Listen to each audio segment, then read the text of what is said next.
Il est des histoires nées de l'imagination humaine qui s'étendent avec les régions, inspirées de contes réels ou fictifs.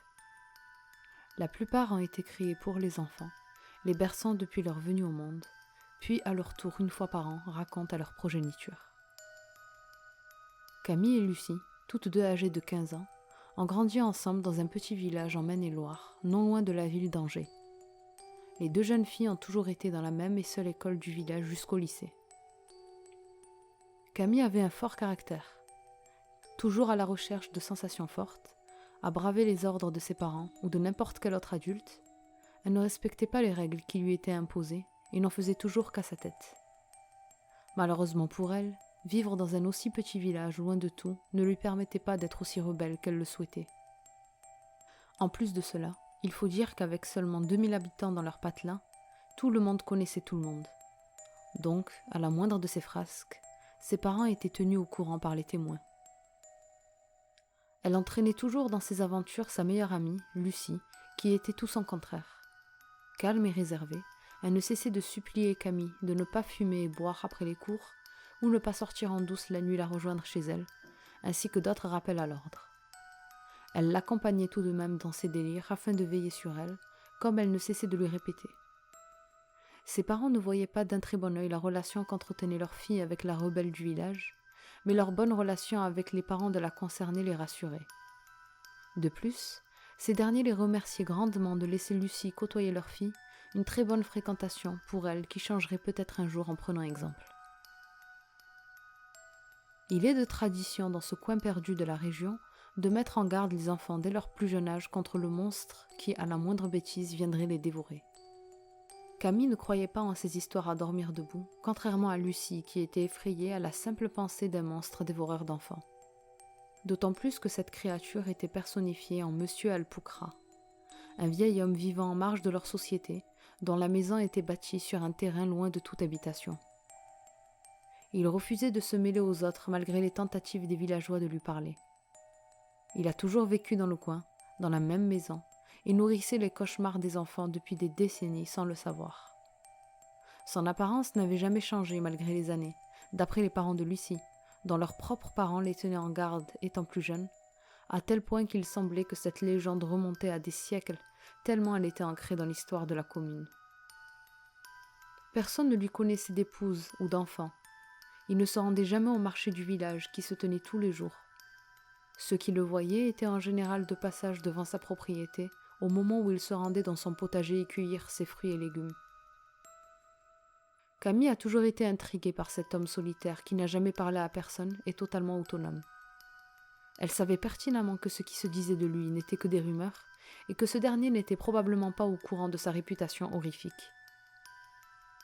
Lucie, quant à elle, se doutait au fond d'elle-même que tous ces contes n'ont été inventés que pour assagir les enfants virulents, mais elle craignait tout de même Monsieur Alpucra, considérant qu'un humain quel qu'il soit, qui vit seul loin de tout contact humain, ne peut pas être un saint. Un beau mardi ensoleillé, Camille, Lucie, ainsi que leurs camarades de classe s'étaient réunis dans la cour en attendant leur professeur de français. Tous connaissaient très bien le tempérament de Camille et ne furent pas étonnés lorsqu'elle interrompit Joseph qui parlait de sa découverte sous le caillou près de chez lui pour dire « C'est décidé, je vais aller rendre visite à Alpucra. » Les adolescents se regardèrent mutuellement dans un questionnement silencieux. Elle reprit « Vous savez, monsieur Alpucra ?»« On sait très bien qui c'est, » répliqua Mathieu sur un ton moqueur. Le silence reprit sa place un moment, durant lequel les jeunes adultes se dévisageaient, partagés entre la curiosité et la crainte. Tous avaient grandi avec les mêmes histoires, le mythe qui s'était construit autour de ce personnage était gravé dans leur mémoire, et malgré le bon sens qui venait avec l'âge, leur sentiment à l'égard de ce vieillard n'avait pas changé. Je vous disais, j'ai trouvé une araignée de la taille de... La ferme, Joseph, on a compris, le coupa Mathilde. Qu'est-ce que tu racontes, Camille ? Tout simplement, je trouve que les récits sur cet homme sont un peu tirés par les cheveux, vous ne trouvez pas ? Bien sûr, mais ce n'est pas la peine d'aller l'embêter pour autant, lui répondit Lucie, les yeux peinés. Allez, Lucie, et vous tous là, vous n'allez pas me dire que vous n'êtes pas curieux ? L'assemblée retomba dans le silence un instant. Moi, oui, dit Mathieu, un sourire en coin. Il était évident pour les jeunes présents que Mathieu était intéressé que dans le but de plaire à son amour de jeunesse. « Parfait. Qui d'autre ?» s'extasia Camille en les regardant tous un par un. « Vous êtes fous, c'est trop dangereux !» leur dit Lucie paniquée. « Dangereux ? Je reconnais bien là ma petite Lucie, » lui répondit Camille en enroulant son bras autour de ses épaules. « En quoi aller chez une personne âgée peut être dangereux ? En plus de cela, le soir, il sera sûrement endormi. De toute façon, je vous le dis, il n'y a rien à craindre. C'est seulement un asocial qui aime la vie à la campagne et tout ce que ça implique. »« Moi, je veux bien vous accompagner, » dit timidement Mathilde, cette dernière secrètement amoureuse de Mathieu. « Très bien, ça fait 3. C'est très bien. Le reste, vous êtes sûr de votre décision ?» Chacun prit la parole quelques secondes, feintant des excuses tout aussi ridicules les unes que les autres. Loin d'être convaincu, Camille leur donnait un délai pour changer d'avis. « Bon, je vois que vous êtes tous extrêmement occupés. On n'a pas encore de plan, mais sachez que l'on ira chez Monsieur Alpucra ce week-end, si l'un d'entre vous change d'avis. » Elle insista en particulier sur Lucie qui fuyait son regard. Le professeur arriva et ils s'en allèrent en cours. Le reste de la semaine se déroula normalement, jusqu'au vendredi, la veille de la mise à exécution de leur plan. Aucun de leurs camarades ne leur a fait part de la volonté de se joindre à leur périple, mais cela ne changeait rien pour le groupe de 3. Le matin précédant leur quête, comme Camille le savait très bien, Lucie changea d'avis pour son plus grand bonheur. Elle ne pouvait la laisser prendre des risques pareils sans être à ses côtés pour veiller sur elle, comme elle le fait toujours. Lors de leur réunion après le déjeuner, Camille, Lucie, Mathieu et Mathilde s'accordèrent sur le déroulement de la soirée de ce samedi. L'heure fatidique arriva. Les 4 devaient se retrouver derrière la maison de Mathilde, cette dernière étant la plus proche de leur destination. Il était minuit lorsque Camille, Lucie et Mathieu se sont présentés sous la fenêtre de la chambre de Mathilde. Munis chacun d'une lampe torche qu'ils n'avaient pas allumée pour ne pas éveiller les soupçons, Mathilde les rejoignit directement lorsqu'ils prirent le chemin vide vers la grande plaine qui menait aussi à la maison solitaire. La lune éclairait partiellement leur route.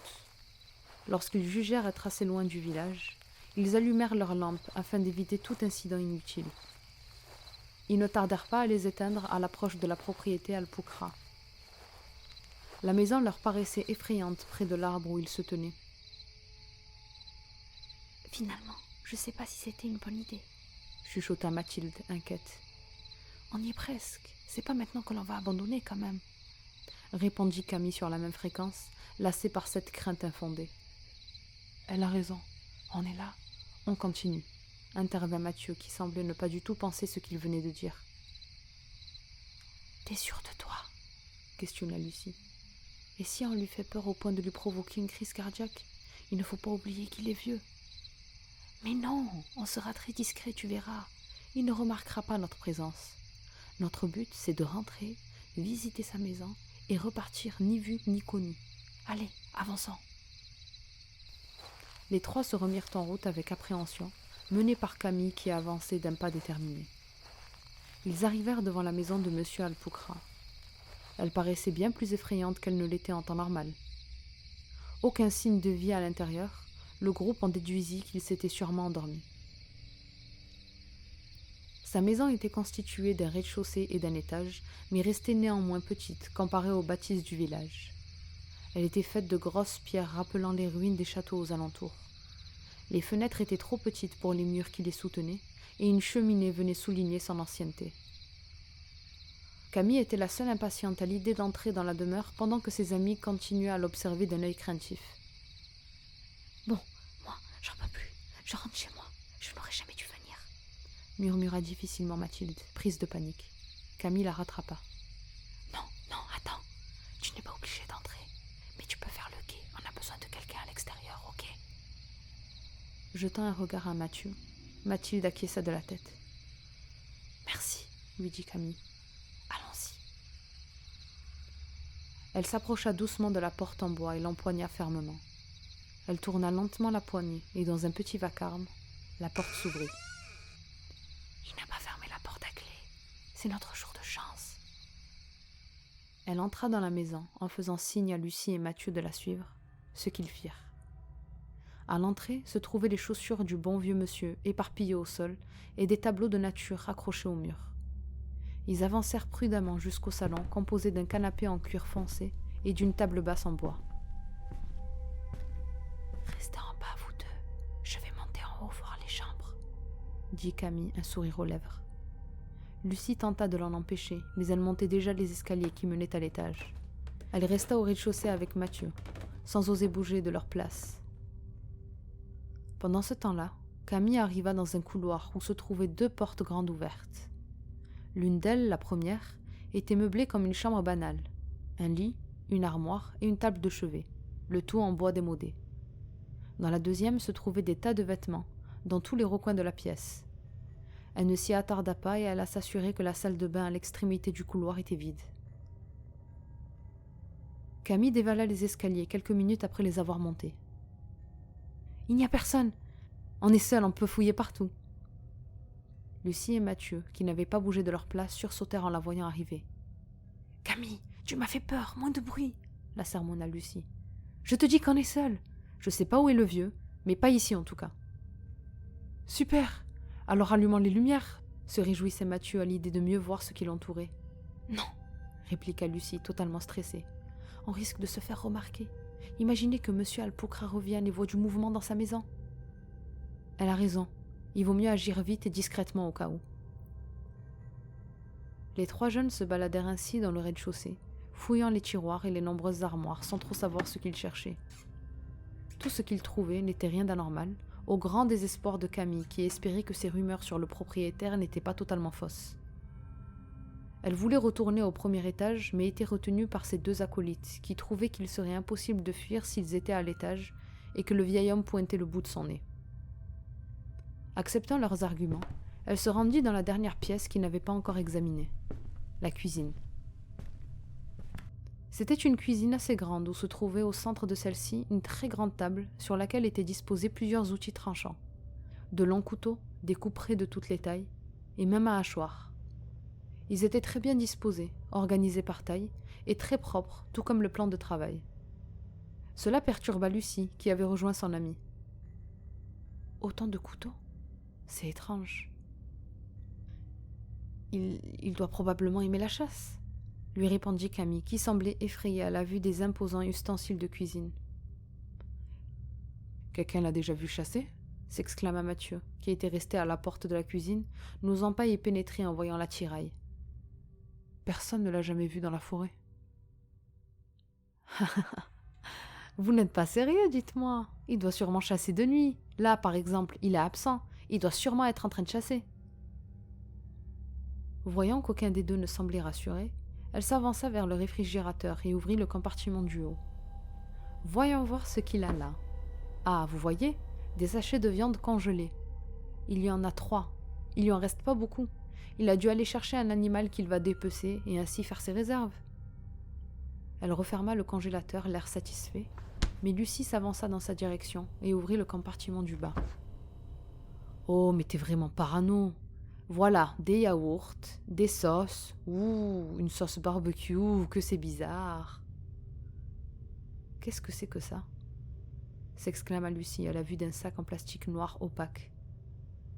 Elle le prit et l'ouvrit, puis le lâcha instantanément en courant jusque l'évier pour y vomir son dîner. Camille, effarée, prit le sac dans ses mains et y jeta un coup d'œil à son tour. Elle eut un haut le cœur, mais se retint de vomir avant de le laisser tomber. « Y a quoi dans ce sac ?» Mathieu, toujours à cheval entre la salle à manger et la cuisine, n'osa pas toucher au sac d'où dépassait maintenant ce qu'il contenait. Il mit du temps à discerner dans le noir un bras humain. Terrorisé, il fit demi-tour quand un bruit se fit soudainement entendre à l'entrée. Les 3 jeunes retenaient leur souffle en attendant de comprendre la situation. N'ayant aucune visibilité à moins d'1 mètre, ils se cantonnèrent dans la cuisine, collés l'un à l'autre. Le silence assourdissant devenu insupportable, la voix tremblante, Lucie prit les devants. « Mathilde, c'est toi ?» Suite à ces mots, la tête de Mathilde pénétra dans la cuisine en roulant. Les 3 adolescents hurlèrent de terreur et se précipitèrent vers la minuscule fenêtre de la cuisine qui donnait sur l'arrière de la maison. Impossible à ouvrir, Lucie, Camille et Mathieu se regardaient, le visage terrifié. « Pourquoi vous n'écoutez pas vos parents ?» Ce furent les derniers mots que les 3 aventuriers ont entendus avant de mourir. Le lendemain matin, leurs parents ont été signalés la disparition de leurs enfants. Après avoir interrogé leurs camarades de classe, la police s'est rendue au domicile de M. Alpoukra. Ce dernier étant absent, ils enfoncèrent la lourde porte. Une véritable scène de crime s'offrait à eux, pas du tout habitués à ce genre d'affaires. Les médecins légistes furent appelés en renfort. Du sang en grande quantité se trouvait dans toutes les pièces, sur le sol, au mur, et même dans certaines jusqu'au plafond. C'était une véritable boucherie où les victimes semblaient s'être battues jusqu'à leur dernier souffle. À l'étage, dans une des 2 chambres, les vêtements éparpillés furent examinés.